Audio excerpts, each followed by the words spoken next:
Welcome to law legends. Law legends के इस forum discussion में आज हम इनकम फ्रॉम शेयर मार्केट से रिलेटेड सभी एस्पेक्ट के बारे में डिस्कशन करेंगे। इनकम फ्रॉम शेयर मार्केट से रिलेटेड जो भी इनकम होती है, लॉस होता है, तो उसके रिस्पेक्ट में इनकम टैक्स के क्या रूल एंड प्रोविजन एप्लीकेबल होंगे। And second thing, income tax में इन्हीं सब इनकम या लॉस को किस तरीके से कंसीडर किया जाएगा, इन्हीं सब प्रैक्टिकल प्रॉब्लम को समझने के लिए और इन्हीं को सॉल्व करने के लिए आज हमारे साथ मौजूद है well renowned chartered accountant CA Pankaj Shah ji. Welcome Pankaj Shah ji. Thank you. Pankaj Shah ji is also chartered accountant and a company secretary. He is also insolvency professional and a registered valuer in Member and Security Exchange Board of India. He is a former chairperson of ICI Indore. He has already delivered around 700 seminars in by ICI and by other forums. तो चलिए हम discussion start करते हैं। Welcome Pankaj ji. Thank you. Pankaj ji, जैसा कि हमने देखा है कोविड के बाद में जो सिचुएशन देखी है उसमें मैक्सिमम लोग इन्वेस्टर शेयर मार्केट में इन्वॉल्व हुए हैं, लेकिन इनकम टैक्स रूल के अनअवेयरनेस के कारण वो अपनी इनकम या लॉस को सही तरीके से शो नहीं कर पाए इनकम टैक्स रिटर्न में। तो उन्हीं सब प्रॉब्लम को सॉल्व करने का हमारा मेन मकसद है। तो सबसे पहला मेरा प्रश्न आपसे ये है कि शेयर मार्केट में कौन कौन से ट्रांजैक्शन कवर किए जाते हैं। सबसे पहले तो आपको धन्यवाद अनमोल जी कि आपने इस लॉ लीजेंड परिवार के अंदर मुझे आमंत्रित किया। आपका सवाल बहुत ही उचित है क्योंकि इस कोविड के दरमियान हर व्यक्ति ने, हर सैलरीड क्लास हो, बिजनेस क्लास हो, हर उस व्यक्ति ने स्टॉक मार्केट के अंदर आजकल ऑनलाइन एप्लीकेशंस आ गई हैं, तो उन एप्लीकेशंस के माध्यम से इन्वेस्टमेंट किया है। और इन्वेस्टमेंट, ट्रेडिंग सब करने के बाद में जब वो हमारे पास रिटर्न भरवाने आते हैं तो उन्हें पता ही नहीं रहता कि कोई ट्रांजैक्शन है। अब इनकम टैक्स डिपार्टमेंट ने जो AIS TIS की सुविधा कर दी है, इससे पूरी इंफॉर्मेशन जो ब्रोकर्स रहते हैं वो उनका रिटर्न AIS में फाइल करते हैं और हर व्यक्ति ने क्या ट्रांजैक्शन किए हैं उसका पूरा कच्चा चिट्ठा हमारे सामने आ जाता है। जब उनको रिटर्न फाइलिंग के समय बताया जाता है तो उन्हें पता लगता है हाँ सर कुछ किया तो था।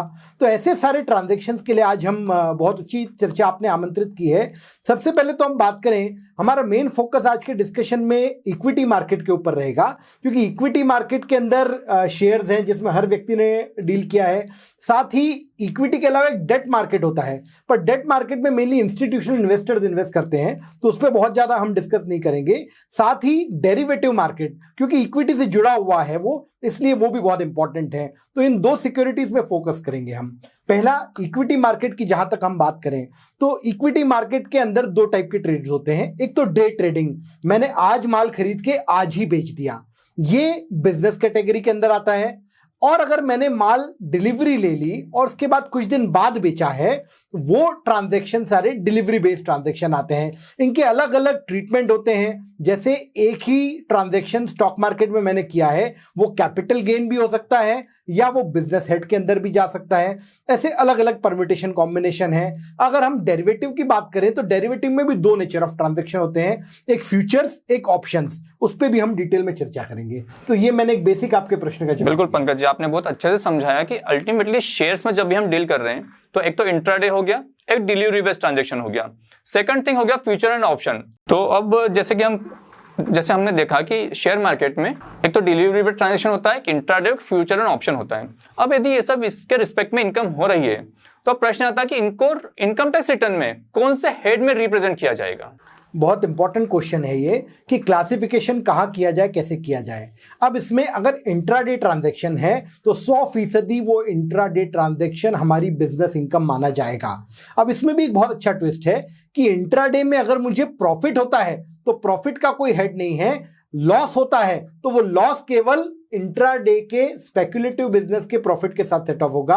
अगर प्रॉफिट है तो वो दूसरे हेड के लॉस के साथ सेट ऑफ हो जाएगा, पर लॉस है तो वो प्रॉफिट उसी नेचर का, स्पेक्युलेटिव नेचर का होगा, उसके साथ सेट ऑफ होगा। अब इसके बाद हम डिलीवरी बेस्ड ट्रांजैक्शन पे आते हैं। तो डिलीवरी बेस्ड ट्रांजैक्शन के अंदर आपको दो ही हेड इंपॉर्टेंट है, एक तो बिजनेस इनकम, दूसरा कैपिटल गेन। अब इसमें भी हम ये देखें कि शॉर्ट टर्म, लॉन्ग टर्म। अगर कोई लॉन्ग टर्म में साल भर से ज्यादा आपने होल्ड किया है तो वो लॉन्ग टर्म कैपिटल गेन में जाएगा। शॉर्ट टर्म कैपिटल गेन को लेके हमेशा ये यक्ष प्रश्न खड़ा रहता है कि ये बिजनेस इनकम है या कैपिटल गेन है। तो ये दो हेड इंपॉर्टेंट है, बिजनेस और कैपिटल गेन। ठीक है, इसका मतलब पंकज जी कि जब भी कोई शेयर से रिलेटेड इनकम हो रही है तो अल्टीमेटली वो या तो बिजनेस हेड में कवर होगी या कैपिटल गेन में हेड में कवर होगी। दो हेड आपको ध्यान रखने हैं। अब इस संबंध में कोई इनकम टैक्स का कोई रूल बनाया गया है कि कब इनकम को कैपिटल गेन माना जाएगा और कब बिजनेस इनकम माना जाएगा? क्योंकि आपने बोला कि अभी दो हेड हमारे पास में, बिजनेस भी है और कैपिटल गेन भी है, तो ऐसा कोई रूल है जिसमें हम क्लासिफाई कर सके कि ये बिजनेस इनकम में होगा, ये कैपिटल गेन में होगा? इसके ऊपर कई सारे जुडिशियल प्रेसिडेंट्स हैं, कई सारे केस लॉज हैं जिनको कंसिडर करते हुए सीबीडीटी ने एक सर्कुलर जारी किया है। सीबीडीटी सर्कुलर मैं आपको बता दूं कि ये 2016 का 29 फरवरी का जारी किया गया है। ये सर्कुलर्स डिपार्टमेंट पे बाइंडिंग है, हमारे ऊपर बाइंडिंग नहीं है। तो अगर हम इसके अलावा भी कोई व्यू लें तो असेसी ले सकता है। इसमें सबसे इंपॉर्टेंट चीज जो आती है कि इंटेंशन क्या है, मैंने किस इंटेंशन से निवेश किया था, क्या मैंने उसको लॉन्ग टर्म रखने के लिए या शॉर्ट टर्म रखने के लिए निवेश किया, या मेरा बिजनेस मोटिव था। इसमें कई सारे और एस्पेक्ट रेलेवेंट है, जैसे मैं कितना रोज रोज मैं खरीदता हूं बेचता हूं, खरीदता बेचता हूं। तो अगर मेरी फ्रीक्वेंसी ज्यादा हो जाती है तो वो कहीं ना कहीं ये इशारा करता है कि मैंने बिजनेस किया है उस चीज का। अगर मैं अपनी पूंजी से निवेश करता हूं तो वो मेरे लिए कैपिटल गेन है, पर अगर मैं लोन पे पैसा लेके बोरोइंग करके इन्वेस्ट करता हूं तो उसको फिर बिजनेस इनकम मानने के चांसेस ज्यादा हैं। तो इस तरीके से, और फिर मैंने उसका ट्रीटमेंट बुक्स में क्या किया है, मैंने उसको बुक्स में कहां दिखाया है, इन्वेस्टमेंट में दिखाया है, स्टॉक इन ट्रेड में दिखाया है, ये सब चीजें भी बहुत इंपॉर्टेंट होती हैं। इसमें एक सुप्रीम कोर्ट ने गोपाल पुरोहित के डिसीजन में तो इतना यहां तक क्लैरिफाई कर दिया कि एक व्यक्ति के दोनों हो सकते हैं, कि आप कैपिटल गेन भी कर लो और उसको बिजनेस भी कर लो, पर बशर्ते आप दोनों के लिए अलग अलग डीमैट अकाउंट, अलग अलग पोर्टफोलियो मेंटेन करें तो आप दोनों मेंटेन कर सकते हैं। पर हम क्या कर रहे हैं, ये क्लासिफिकेशन एक फैक्चुअल क्वेश्चन है जिसमें इंटेंशन, फ्रीक्वेंसी, फंड्स का सोर्स, ये तीनों फैक्ट बहुत इंपॉर्टेंट होते हैं। तो इसका मतलब पंकज जी, जैसे आपने बताया कि इंट्राडे जब भी होगा तो वो ऑलरेडी हमेशा बिजनेस इनकम में शो होगा। जी बिल्कुल। लेकिन अब यहाँ पे डाउट है कि डिलीवरी बेस्ड ट्रांजेक्शन को मैं कैपिटल गेन या बिजनेस हेड कहीं भी शो कर सकता हूँ जी। इंट्राडे प्रॉपर हो गया कि बिजनेस हेड में जाएगा, उसके बारे में डिफाइन हो चुका है। डिलीवरी बेस्ड ट्रांजेक्शन में ही इसका मतलब डाउट है कि वो बिजनेस में जाएगा या कैपिटल गेन में जाएगा। Delivery based short term capital gain, delivery based short term capital gain के बारे में। तो जैसा कि पंकज जी हमने अभी डिस्कशन करा, इंट्राडे ट्रांजेक्शन हमेशा बिजनेस इनकम ही आएगा, ये डिफाइन हुआ। हाँ जी। कैपिटल गेन में दो हेड आते हैं, शॉर्ट टर्म और लॉन्ग टर्म। बिल्कुल। जब शॉर्ट टर्म आएगा तो ही डाउट क्रिएट हो रहा है कि बिजनेस इनकम में लेकर जाए इस इनकम को या कैपिटल गेन में। जी। अब यदि वहां पे लॉन्ग टर्म हो डिलीवरी बेस में तो ये श्योर है कि ये कैपिटल गेन में ही आएगा, कवर होगा। इसका मतलब पर्सन को खुद को अपने पैरामीटर डिसाइड करने होंगे कि वो बिजनेस में कवर हो सकता है या कैपिटल गेन में कवर हो सकता है। बिल्कुल, क्योंकि मुझसे अच्छा कौन जानेगा कि मैंने वो ट्रेडिंग किस ऑब्जेक्टिव से की है। बहुत बढ़िया। F&O का हम बात करें तो F&O भी डिफाइन है कि बिजनेस हेड में ही आएगा।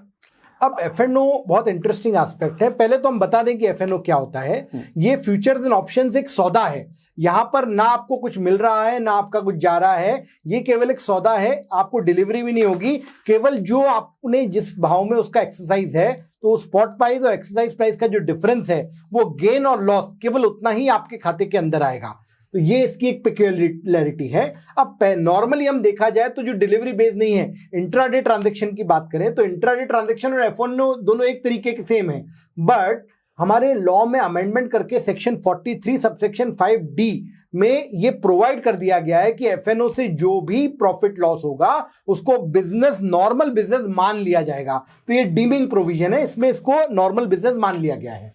बहुत बढ़िया। इसका मतलब कि हमारे सामने सब क्वेश्चन क्लियर हो रहे हैं कि कब हमको बिजनेस लेना है, कब कैपिटल गेन ले रहा है, और कब हमारे पास में डाउट है कि हम बिजनेस में आए या कैपिटल गेन में आए। जी बिल्कुल। हाँ, अब सेकंड क्वेश्चन ये आता है पंकज जी कि यदि मेरी बिजनेस इनकम कवर करना चाहता हूँ, जैसे इंट्राडे में श्योर है बिजनेस इनकम ही होगी, F&O में श्योर है बिजनेस इनकम ही होगी, कैपिटल गेन में, शॉर्ट टर्म कैपिटल गेन में अपन यदि हमने माना कि बिजनेस इनकम ही है, तो अब सेकंड क्वेश्चन ये आता है कि बिजनेस इनकम में अल्टीमेटली मैंने बिजनेस इनकम मानी तो मुझे टर्नओवर कैलकुलेट करना होगा।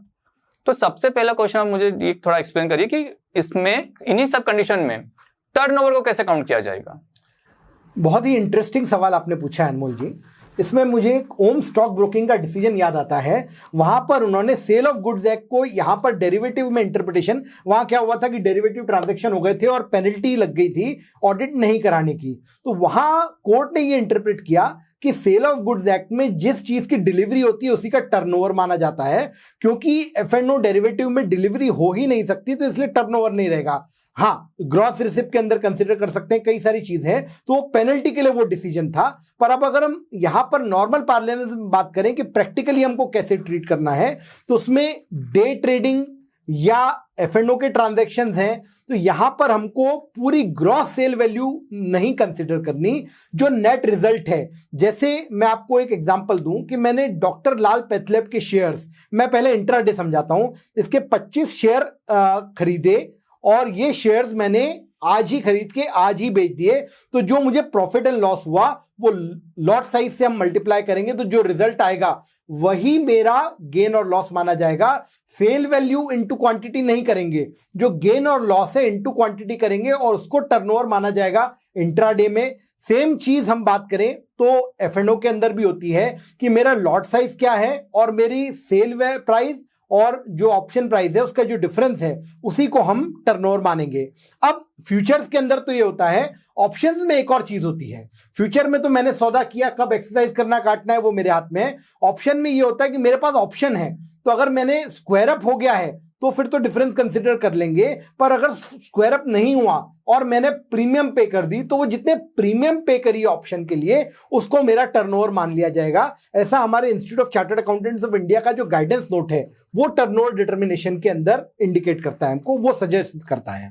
टर्नओवर कैलकुलेशन मैं आपको एक एग्जांपल के रूप में समझाता हूं। जैसे फ्यूचर की बात करें तो TCS के 100 शेयर का एक लॉट है, वो 4,000 रुपए में हमने बुक किया था और 4,200 में एक्सरसाइज हुआ तो नेट हमको 200 का गेन हुआ और 100 का लॉट था तो 20,000 रुपए का गेन। यही हमारे लिए टर्नओवर होगा TCS का।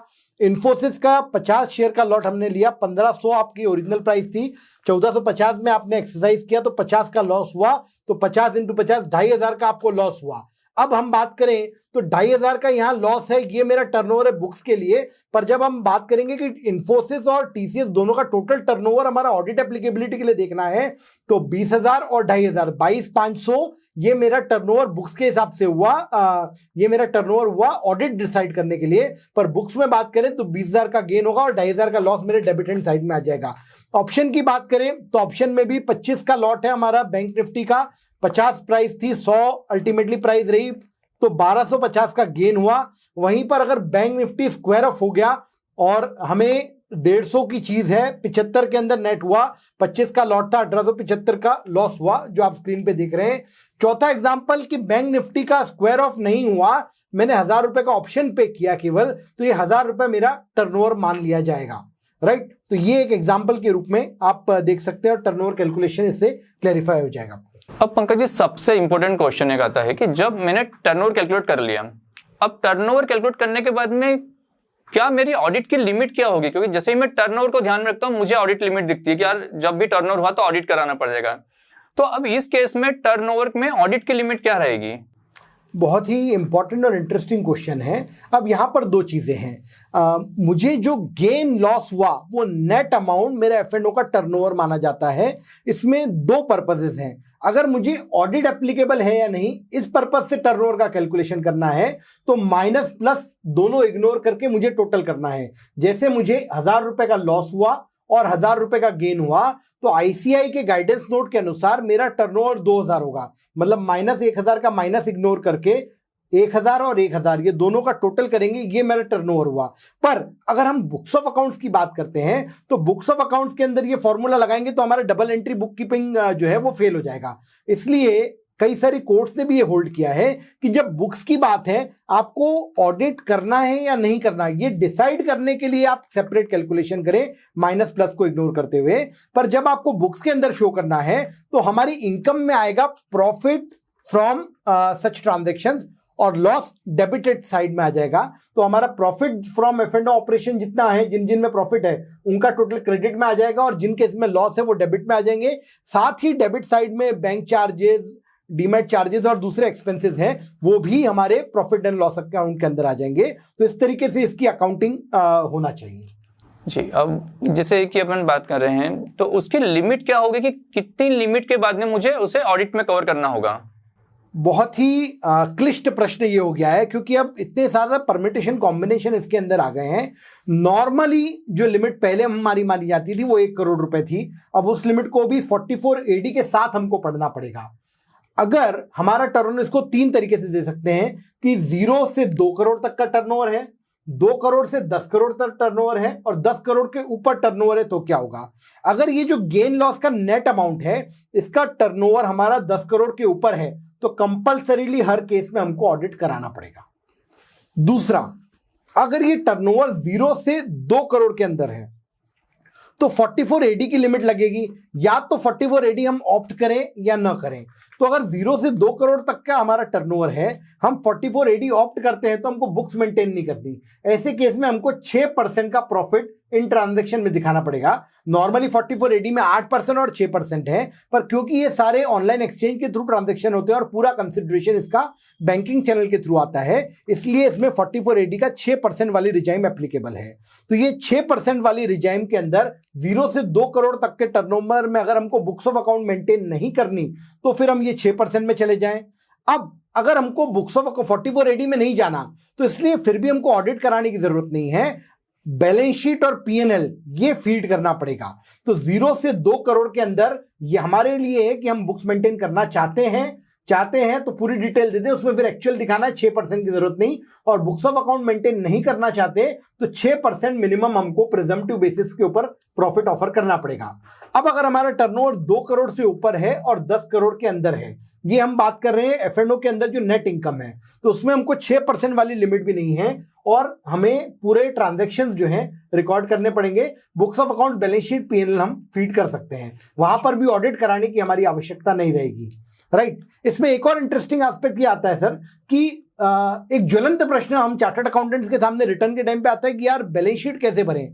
तो बैलेंस शीट भरने में भी बहुत सिंपल चीज है कि आपकी बैलेंस शीट में 2 चीजें आएगी। एक तरफ आ जाएगा आपका ब्रोकर का बैलेंस असेट साइड के अंदर और दूसरी तरफ आपका कैपिटल बैलेंस आ जाएगा, क्योंकि हमें जो बैलेंस शीट देनी है वो इस एफ&ओ के बिजनेस की देनी है। हमारी सारे अफेयर्स की बैलेंस शीट हमें नहीं देनी, ये बिजनेस की देनी है। तो ये बिजनेस में ब्रोकर का बैलेंस असेट हो गया और बाकी बैलेंसिंग फिगर हमारा कैपिटल हो गया। तो इस तरीके से हम डिस्क्लोजर करें तो हमारे 10 करोड़ तक के जो असेसीज हैं जिनको 10 करोड़ का गेन लॉस है, उनके केस में हम ऑडिट कराने से बच सकते हैं। और इस तरीके के कई केसेस हमने प्रैक्टिकली भी देखे, इस अप्रोच को अडॉप्ट किया और स्क्रूटनी होके आ गई, वहां कोई भी ऑडिट की रिक्वायरमेंट या डिफॉल्ट नहीं आया है। जी, आपने बहुत अच्छे तरीके से इसको एक्सप्लेन करा।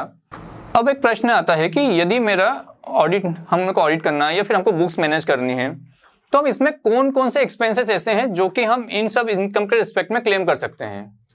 देखिए, सेक्शन 37 यहां पर एप्लीकेबल होगा क्योंकि बिजनेस इनकम है। तो सेक्शन 37 के अनुसार वो सारे एक्सपेंसेस जो Holi and exclusively connected with this business हैं, जो इस बिजनेस के लिए इंकर किए हैं, उदाहरण के रूप में जो बैंक अकाउंट से हम इन्वेस्टमेंट कर रहे हैं उसके बैंक चार्जेस आ सकते हैं, डीमेट चार्जेस आ सकते हैं, आपका जो ब्रोकर है उसके चार्जेस, सिक्योरिटी ट्रांजैक्शन टैक्स, ये सब की छूट हम एज अ डिडक्शन सेक्शन 37 के अंदर क्लेम कर सकते हैं। क्या इसमें मैं सैलरी का डिडक्शन भी ले सकता हूं? सैलरी बिल्कुल ले सकते हैं। अगर कोई व्यक्ति आपका स्पेसिफिकली इसी काम के लिए अपॉइंटेड है और वो डे टू डे अफेयर्स इसके देख रहा है, आप अगर एफ&ओ के ट्रांजैक्शंस की अकाउंटिंग करा रहे हैं तो अकाउंटेंट के एक्सपेंसेस भी इसके अंदर कंसिडर हो जाएंगे। आप कंप्यूटर यूज कर रहे हैं इसके लिए तो उसका डेप्रिसिएशन भी एंटाइटल्ड है बिजनेस के एक्सपेंडिचर। प्रोफेशनल पर्सन एंगेज करा है इस वर्किंग में तो भी इसका क्लेम ले सकते हैं। बल्कि कुछ केसेस में ये भी है कि अगर मैं किसी पोर्टफोलियो मैनेजर के थ्रू इन्वेस्ट कर रहा हूं तो उसकी फीस भी मुझे एक्सपेंडिचर के रूप में मिलेगी।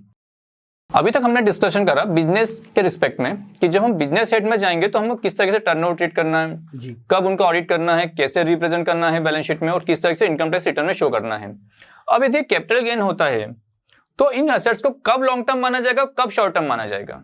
बहुत ही इंपॉर्टेंट क्वेश्चन है क्योंकि लॉन्ग टर्म और शॉर्ट टर्म की वजह से टैक्स रेट के अंदर बहुत सारे डिफरेंसेस आ जाते हैं। अब यहां पर इक्विटी बेस्ड ट्रांजैक्शंस के लिए अलग रूल्स हैं, लिस्टेड के लिए अलग है, अनलिस्टेड के लिए अलग है, डेट इंस्ट्रूमेंट्स के लिए अलग है। सबसे पहले सबसे सिंपल हम समझ लें, अगर कोई भी डेट फंड है, डेट की यूनिट्स हैं या अनलिस्टेड डिबेंचर्स हैं तो उसके लिए 3 साल 36 मंथ्स की लिमिट है कि 36 मंथ्स बाद ही उनको हम लॉन्ग टर्म मानेंगे। 36 मंथ के अंदर है तो डिबेंचर्स, अनलिस्टेड, डेट फंड्स, इसको शॉर्ट टर्म माना जाएगा 36 महीने से कम में। लिस्टेड शेयर्स हैं, इक्विटी शेयर्स हैं, तो वो 12 महीने, साल भर के बाद लॉन्ग टर्म में कन्वर्ट हो जाएंगे। उसको मान लेंगे कि वो लॉन्ग टर्म हो गया है और लॉन्ग टर्म के सारे बेनिफिट्स मिलेंगे। अनलिस्टेड शेयर्स की बात करें तो 24 महीने, 2 साल का पीरियड है अनलिस्टेड शेयर्स के लिए कि अनलिस्टेड शेयर अगर हम 2 साल बाद ट्रांसफर करते हैं तो वो लॉन्ग टर्म होंगे, 2 साल के अंदर करते हैं तो वो शॉर्ट टर्म हो जाएंगे। प्रेफरेंस शेयर्स की बात करें तो अगर लिस्टेड प्रेफरेंस शेयर्स हैं तो साल भर का 12 महीने का पीरियड और अनलिस्टेड प्रेफरेंस शेयर्स हैं तो 2 साल 24 महीने के पीरियड के बाद इसको लॉन्ग टर्म माना जाएगा। तो लिस्टेड शेयर्स के लिए 12 महीने, अनलिस्टेड शेयर्स के लिए 24 महीने, डिबेंचर्स डेट इंस्ट्रूमेंट के लिए 36 महीने। कुल मिला के ये 3 शॉर्ट कैटेगरीज जो हमारे लिए रेलेवेंट है। अब जब हमने डिसाइड कर लिया कि ये बिजनेस हेड में कवर होगा या कैपिटल गेन हेड में कवर होगा, तो इन सभी के रिस्पेक्ट में टैक्स रेट क्या एप्लीकेबल होगी? देखिए, इसके लिए कुछ स्पेशल प्रोविजन है, जैसे सेक्शन 111A 111A के हिसाब से अगर मेरा लिस्टेड इक्विटी शेयर का ट्रांजैक्शन हो रहा है और वो लॉन्ग टर्म कैपिटल गेन है, तो पहले 1 लाख रुपए के गेन के ऊपर कोई टैक्स नहीं लगेगा, और 1 लाख रुपए से ज्यादा का गेन है, उदाहरण के रूप में अगर मुझे 2 लाख का गेन हुआ है तो पहला 1 लाख एग्जेम्प्ट और बचे हुए 1 लाख के ऊपर 10% रेट ऑफ टैक्स रहेगा। यहां पर इंडेक्सेशन का कोई बेनिफिट नहीं मिलता। तो equity share listed long term capital gain 10%, above 1 lakh rupees of capital gain, एक बेसिक लिमिट उन्होंने 1 लाख रुपए की दे दी है। अब अगर लिस्टेड इक्विटी शेयर्स का शॉर्ट टर्म कैपिटल गेन है तो वहां पर मुझे 15% straight forward capital gain tax लग जाता है। तो लॉन्ग टर्म के ऊपर 1 लाख के ऊपर 10% और शॉर्ट टर्म लिस्टेड के केस में 15%। इसके अलावा अनलिस्टेड शेयर्स अगर हैं, लॉन्ग टर्म है, 24 महीने के बाद है, तो 20% का रेट सेक्शन 112 के हिसाब से लग जाएगा, और इसके कम है तो नॉर्मल स्लैब रेट से टैक्स लगेगा। और अगर बिजनेस इनकम में आता है तो हमारी जो नॉर्मल स्लैब रेट है वो एप्लीकेबल हो जाएगी, यहां पर कि जो भी स्लैब है वो एप्लीकेबल हो जाएगी। पंकज जी, हमने बात करी शेयर से रिलेटेड प्रॉफिट की बात करी जी। अब हम थोड़ी लॉस की भी बात भी कर लें। अब यदि लॉस होता है, जो कि मैक्सिमम जगह होता है शेयर्स में लॉस, अब यदि लॉस होता है तो सेट ऑफ और कैरी फॉरवर्ड के रूल्स एंड एप्लीकेबल क्या रहेंगे इनकम टैक्स में? बहुत इंपॉर्टेंट क्वेश्चन है। लॉन्ग टर्म कैपिटल लॉस अगर किसी को होता है तो वो केवल लॉन्ग टर्म कैपिटल गेन के साथ सेट ऑफ हो सकता है। शॉर्ट टर्म कैपिटल लॉस होता है तो चाहे लॉन्ग टर्म गेन हो या शॉर्ट टर्म गेन हो, दोनों के साथ सेट ऑफ हो सकता है। पर कैपिटल गेन का लॉस बिजनेस की इनकम या किसी और इनकम के साथ में सेट ऑफ नहीं हो सकता। अब इसमें कुछ इंटरेस्टिंग प्लानिंग्स भी होती हैं। जैसे हम रूल्स की बात करें तो मैंने रिलायंस का शेयर बेचा और रिलायंस का शेयर बेच के मुझे मान लीजिए 2 लाख रुपए का कैपिटल लॉस हुआ।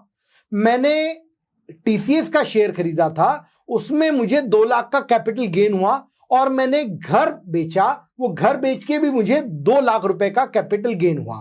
तो अब आप कहेंगे कि जो 2 लाख का कैपिटल लॉस है शेयर्स का, ये दूसरे शेयर के कैपिटल गेन के साथ सेट ऑफ कर दें, 2 लाख सेट ऑफ हो गया, और घर जो बेचा उस पर 20% टैक्स भर दें।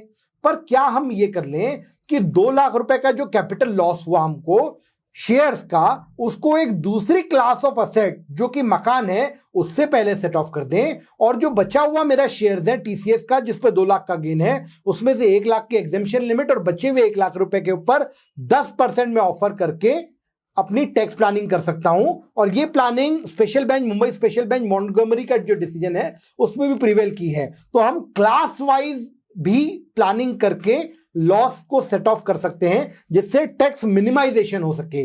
टैक्स अवॉइडेंस गलत है, बट टैक्स मिनिमाइजेशन हमारा लॉ परमिट करता है।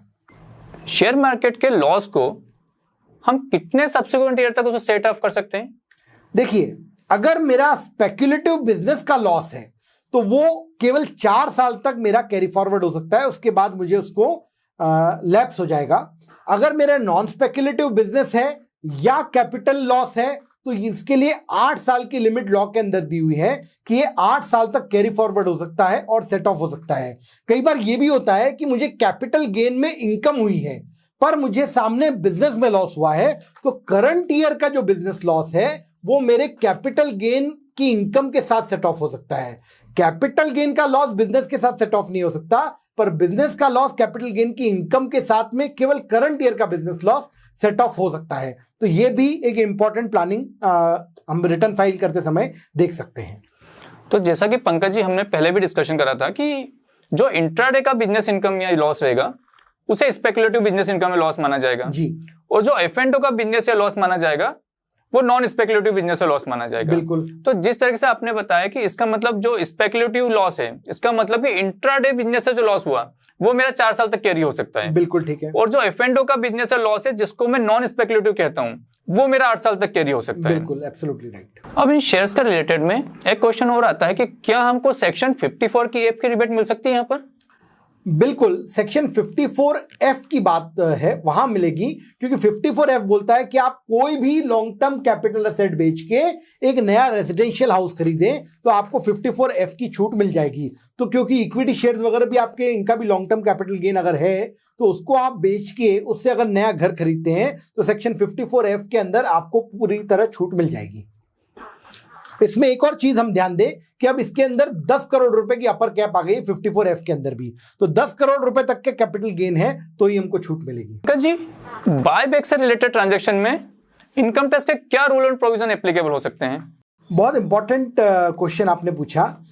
बायबैक अल्टीमेटली क्या है? एक कंपनी अपने ही शेयर्स अपने शेयर होल्डर से वापस खरीद रही है। अब हमारे यहां पर कंपनीज एक्ट में कोई भी कंपनी अपने शेयर्स नहीं ले सकती। नॉर्मली इसको ट्रेजरी स्टॉक फॉरेन में बोलते हैं, फॉरेन में परमिटेड है कि मैं खुद के शेयर्स के अंदर इन्वेस्ट कर दूं, पर हमारे यहाँ इंडियन कंपनीज एक्ट जो है ये परमिट नहीं करता। तो जैसे ही मैंने मेरे शेयर्स वापस लिए, वो शेयर्स मुझे 7 दिन में कैंसिल करने हैं।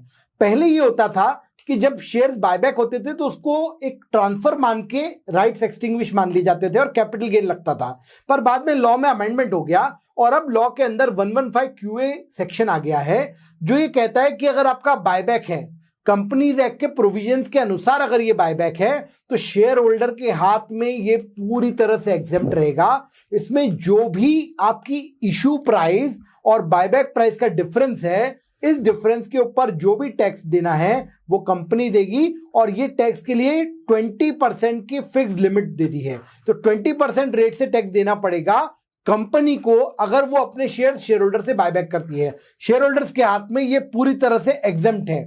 और इसमें एक इंटरेस्टिंग चीज आपको बता दूं कि अगर मैं कोई कंपनी के शेयर खरीदता है, बेचता हूं, तो नॉर्मली रूल 11 UA में 50C और 50CA लगते हैं, पर अगर मैं बायबैक करता हूं तो बायबैक के लिए कोई वैल्यूएशन रूल्स नहीं है। तो ये भी एक बहुत इंटरेस्टिंग इंपॉर्टेंट एस्पेक्ट बायबैक के अंदर टैक्स प्लानिंग का हो सकता है। जिस तरह से हमने अभी बायबैक के शेयर ट्रांजेक्शन के बारे में डिस्कशन करा जी, अब आप थोड़ा एक्सप्लेन करें कि जब हमारे राइट शेयर होते हैं या बोनस शेयर होते हैं या IPO के समय शेयर होते हैं, हाँ जी, तो उनको हम शॉर्ट टर्म और लॉन्ग टर्म किस तरीके से कंसीडर किया जाएगा? देखिए, अगर हम कोई राइट शेयर्स प्राप्त करते हैं या हम बात करें बोनस शेयर प्राप्त करते हैं, तो बोनस शेयर्स की जो कॉस्ट है वो मेरे हाथ में 0 मानी जाएगी। राइट शेयर्स जितने में मुझे मिले हैं वही माने जाएंगे। अब अगर ये लिस्टेड शेयर्स हैं तो इसके अंदर परचेज के टाइम पे भले ही STT पेड नहीं है, सेल के टाइम पे अगर STT पेड होता है तो मुझे 111A की जो रिजाइम है 1 लाख के ऊपर 10%, उसका बेनिफिट यहां पर मिल जाएगा अगर लिस्टेड की बात करते हैं। अनलिस्टेड राइट शेयर्स हैं तो वो नॉर्मल मेरे ट्रीट होंगे। लॉन्ग टर्म शॉर्ट टर्म का जो मेरा 2 साल का पीरियड है वो काउंट होगा और उसके ऊपर मुझे 20% से टैक्स देना पड़ेगा। लिस्टेड में मुझे बेनिफिट मिल सकता है क्योंकि इसमें परचेज के टाइम जो STT पे करने की कंडीशन है वो राइट इशू और बोनस इशू के ऊपर एग्जाम करी हुई है। CBDT ने जो अपना सर्कुलर इशू किया था 2018 के अंदर, उसमें इनको एग्जाम कर दिया राइट इशू और बोनस इश्यूज को। और साथ ही IPO ट्रांजैक्शन में भी अगर मुझे IPO से कोई ट्रांजैक्शन शेयर्स अलॉट हुए हैं तो वो शेयर्स मेरे लिए स्टॉक एक्सचेंज से नहीं लिए, इसलिए STT पेड नहीं रहेगा, पर उस पर भी मुझे 111A का जो बेनिफिट है वो मिलेगा।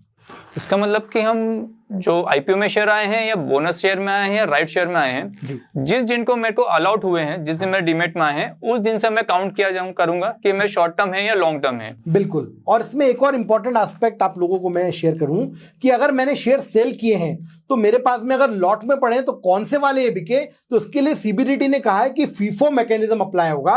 जो शेयर्स मेरे डीमेट अकाउंट में पहले आए हैं ये मान लिया जाएगा कि पहले वो शेयर्स बिके हैं, तो ये जो होल्डिंग पीरियड है इसको FIFO के अनुसार कैलकुलेट किया जाएगा। अब शेयर से रिलेटेड हमें और भी इनकम होती है, जैसे डिविडेंड। तो डिविडेंड के बारे में इनकम टैक्स में क्या रूल्स एप्लीकेबल होंगे?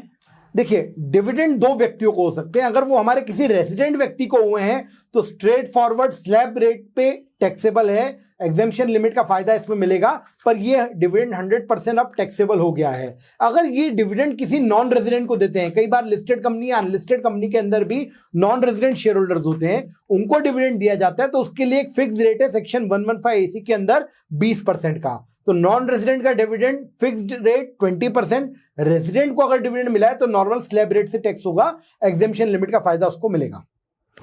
डिविडेंड के बारे में मैं ये बताना चाहूंगा कि डिविडेंड की जो इनकम हुई है उसमें मैक्सिमम 20% खर्चे ही अलाउेबल होते हैं, हमें कोई दूसरे खर्चों की छूट उसमें से नहीं मिलती। डिविडेंड टैक्सेबल है और हमने बोला कि सैलरी हुए या जो दूसरे खर्चों की हम छूट ले लें, तो डिविडेंड में उन्होंने कैपिटलाइजेशन के रूल लगा दिए हैं कि केवल 20% खर्चे अलाउ होंगे। तो अगर मुझे 100 रुपए का डिविडेंड मिला है तो मैक्सिमम अगर मेरे खर्चे 20 रुपए तक हैं तो वही अलाउ होंगे, बाकी खर्चे मेरे डिडक्शन के रूप में नहीं मिलेंगे। पंकज जी, अभी तक हमने डिस्कशन करा शेयर मार्केट से रिलेटेड। अब क्या कमोडिटी और करेंसी में भी जो ट्रांजेक्शन होते हैं उन सब पे भी इनकम टैक्स के यही सब रूल एप्लीकेबल होंगे? देखिए, कमोडिटी की बात करें तो कमोडिटी एफएनओ टाइप होते हैं, तो वो भी अगर रिकॉग्नाइज स्टॉक एक्सचेंज के थ्रू है तो उसके प्रॉफिट और लॉस को बिजनेस प्रॉफिट लॉस 43(5)(d) के थ्रू माना जाएगा, उसमें कैपिटल गेन का बेनिफिट हमको नहीं मिलेगा। पंकज जी, अभी तक हमने डिस्कशन करा कि इंडिया में हमने शेयर मार्केट में डील करा है तो किस तरह से इनकम टैक्स के रूल और प्रोविजन एप्लीकेबल होंगे और इनकम टैक्स रिटर्न में शो किस तरह किया जाएगा जी। अब यही मैंने शेयर डीलिंग यदि फॉरेन में करी और वहां से मैंने कुछ अर्निंग करी है तो उससे रिलेटेड क्या रूल्स एंड एप्लीकेशन कुछ डिफरेंट होंगे या यही रूल लगेंगे? देखिए, अगर मैंने फॉरेन के किसी शेयर्स को खरीदा या बेचा है तो वहां पर 2 साल की जो लिमिट है अनलिस्टेड वाली वो अप्लाई होगी, और 2 साल के बाद अगर मैं किसी फॉरेन कंपनी के शेयर्स बेच रहा हूं तो मुझे 20% जो लॉन्ग टर्म कैपिटल गेन का सेक्शन 112 है वो अप्लाई होगा और उस हिसाब से टैक्स देना पड़ेगा। 111A के जो बेनिफिट हैं वो मुझे यहां पर एप्लीकेबल नहीं होंगे अगर कोई इंडियन रेजिडेंट किसी फॉरेन कंपनी के शेयर में फॉरेन एक्सचेंज पे डील कर रहा है तो। अब जब इनकम टैक्स रिटर्न फाइल करने जाते हैं तो एक डाउट आता है कि क्या मुझे स्क्रिप्ट वाइज रिपोर्टिंग वहां पे करनी है या इनकम टैक्स ने कुछ बेनिफिट दिए हैं या कुछ एग्जम्पशन दिया है कि हाँ मैं कंसोलिडेटेड फिगर भी मैं मेंशन कर सकता हूं? अगर मेरे शेयर के ट्रांजैक्शन है तो मैं स्क्रिप्ट वाइज डिटेल डालूं, क्योंकि कई बार स्क्रिप्ट वाइज डालना बहुत वॉल्यूमिनस हो जाता है। तो इसके लिए बोर्ड ने जो सर्कुलर जारी करा है उसके अनुसार अगर 2018 के पहले की खरीद है तो मुझे एक एक आइटम डालना पड़ेगा, क्योंकि वहां पर ग्रैंडफादरिंग के जो ट्रांजिशन प्रोविजंस है वो एप्लीकेबल होंगे। पर अगर मैंने 2018 के बाद लिस्टेड शेयर्स खरीदे हैं और इस साल में बेचे हैं तो मैं उनका कंसोलिडेटेड अमाउंट पर शेयर का भी डाल सकता हूं, और ये कंसोलिडेटेड अमाउंट डालने से कोई एक्सएमएल जनरेशन वगैरह में भी समस्या नहीं आएगी और वो चलेगा। पर 2018 के पहले की खरीद है तो इट इज एडवाइजेबल कि आप एक एक आइटम डालें। 2018 के बाद भी अगर आप आइटम वाइज डालते हैं तो एडवाइजेबल है, बट आप कंसोलिडेटेड भी डाल सकते हैं कन्वीनियंस के लिए। अब जैसे कि हमने डिस्कशन करा कि इनकम टैक्स पोर्टल में एएएस और टीआईएस में इंफॉर्मेशन सब शो हो रही है, तो क्या एएएस और टीएस में जितनी इंफॉर्मेशन आ रही है उससे मेरा रिटर्न प्रिपेयर हो सकता है कि या मुझे ब्रोकर से ही शीट लेने के बाद ही रिटर्न फाइल करना चाहिए? देखिए, यहां पर हमें एक हार्मोनियस इंटरप्रिटेशन करना पड़ेगा। हम ट्रांजैक्शन ब्रोकर के थ्रू कर रहे हैं, इसलिए हमारी रिपोर्ट, हमारा रिटर्न तो हमारे जो एक्चुअल ब्रोकर के ट्रांजैक्शन रिपोर्ट है उसके अनुसार ही जाएगा। पर इन रिकॉर्ड्स को हमें एएस टीआईएस के साथ मैच कर लेना चाहिए कि कहीं कोई कंफ्यूजन तो नहीं है। कई बार ये हो सकता है कि एएस टीआईएस एक ही ट्रांजैक्शन को डबल रिपोर्ट कर रहा है, तो अगर ऐसा है तो हम हमारे ब्रोकर के हिसाब से रिटर्न फाइल करें और एएस टीआईएस में जाके उस ट्रांजैक्शन को रिजेक्ट कर दें, डिसएग्री कर दें। तो ये करने से जब रिटर्न हमारा प्रोसेस होगा तो कोई एडिशन या एडजस्टमेंट 143(1) में होने से हम बचा सकेंगे। पंकज जी, एक बहुत ही इंटरेस्टिंग क्वेश्चन मैं आपसे पूछना चाहूंगा। अगर मैंने मेरी वाइफ को या मेरे सन को कुछ अमाउंट मैंने ट्रांसफर करा और उन्होंने शेयर में डील करी और वो प्रॉफिट, अब वो जो प्रॉफिट या लॉस हुआ तो वो मेरे सन या मेरी वाइफ के रिटर्न में शो होगा या मेरे रिटर्न में शो होगा? बहुत ही इंपॉर्टेंट क्वेश्चन है जिसको हम कुछ इस तरीके से समझें। आपने अपनी वाइफ को अगर लोन के रूप में पैसा दिया और वो लोन से उन्होंने इन्वेस्टमेंट किया है तो वो लोन इज अ लायबिलिटी, तो वहां पर क्लबिंग के प्रोविजन सेक्शन 64 इन्वोक नहीं होंगे। वो ट्रांजैक्शन कर रहे हैं, जो भी इनकम हुई उनकी इनकम है। पर अगर आपने इररिवोकेबल गिफ्ट अपनी वाइफ या बच्चों को दे दिया और उससे वो लोग अगर ट्रांजैक्शन कर रहे हैं, इन दैट केस वो इनकम आपकी हैंड्स में क्लब होगी। सेक्शन 64, 62, 64 जो क्लबिंग के प्रोविजंस है वो एप्लीकेबल हो जाएंगे। तो इसलिए एडवाइजेबल यही है कि हम एक लोन के रूप में आप अपनी वाइफ को या स्पाउस को अमाउंट दें और उससे अगर इन्वेस्टमेंट होते हैं तो अल्टीमेटली उनकी इनकम में ऑफर हो रहा है। क्लबिंग के प्रोविजंस आज के समय में उतने यूजफुल नहीं रह गए जितने पहले समय में थे, क्योंकि उस समय रिजाइम, टैक्स लिमिट्स, बहुत सारे इश्यूज होते थे।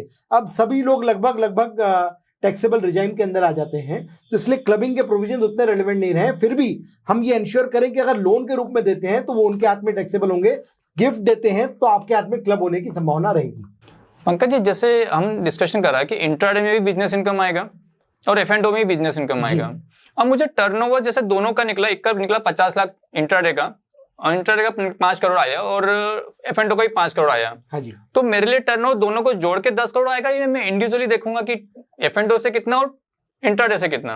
देखिए दोनों अलग अलग बिजनेस है। इंट्राडे का बिजनेस आपका स्पेकुलेटिव बिजनेस है और एफ&ओ का बिजनेस आपका रेगुलर बिजनेस है, तो दोनों की लिमिट अलग अलग हमें देखना पड़ेगी। जैसा आपने बताया कि आपका स्पेकुलेटिव का टर्नओवर अलग है, नॉन स्पेकुलेटिव बिजनेस का टर्नओवर अलग है।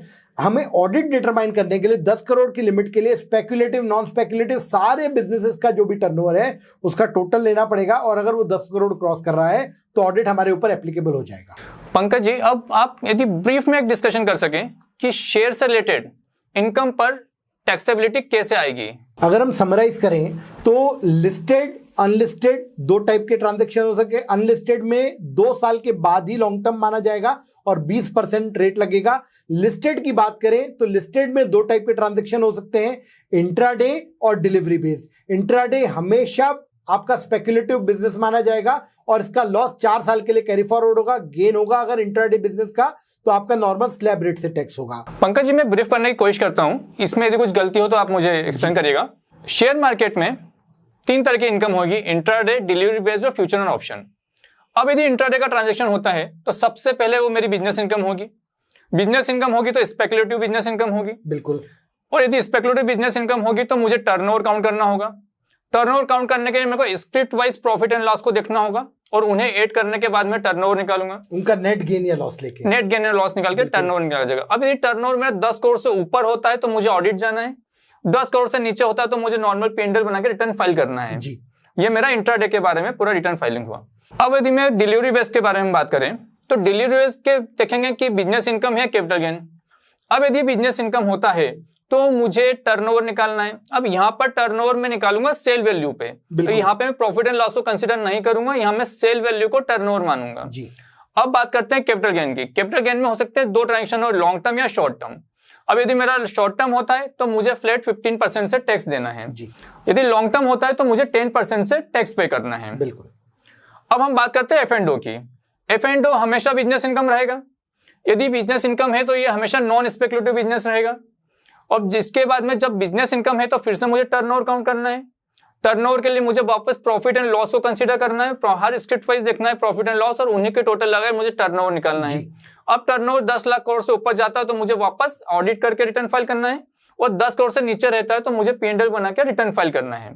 पंकज जी, आज आपने शेयर मार्केट से रिलेटेड सभी ट्रांजैक्शन और एक्सपेक्ट को बहुत अच्छे तरीके से कंसीडर करा। मुझे लगता है इससे बहुत सारे chartered accountant, tax consultant, businessman या जो लोग खुद अपना रिटर्न फाइल करते हैं उनको बहुत ज्यादा हेल्प मिलेगी। आपने जुलाई मंथ में इतने प्रीशियस टाइम में भी आपने हमारे लिए समय निकाला। लॉ लीजेंड्स टीम की तरफ से आपको बहुत बहुत धन्यवाद। आई थिंक शेयर से रिलेटेड जितने भी डाउट होंगे, मुझे लगता है पंकज शाह जी ने वह सभी डाउट आज बहुत अच्छे तरीके से क्लियर कर दिए होंगे। फिर भी यदि आपको कुछ डाउट रह जाते हैं तो आप लॉ लीजेंड्स के मेल आईडी पर उसे फॉरवर्ड कर सकते हैं। इसी तरह की जानकारियां और लेटेस्ट अपडेट के लिए लॉ लीजेंड्स ऐप डाउनलोड करिए। Thank you.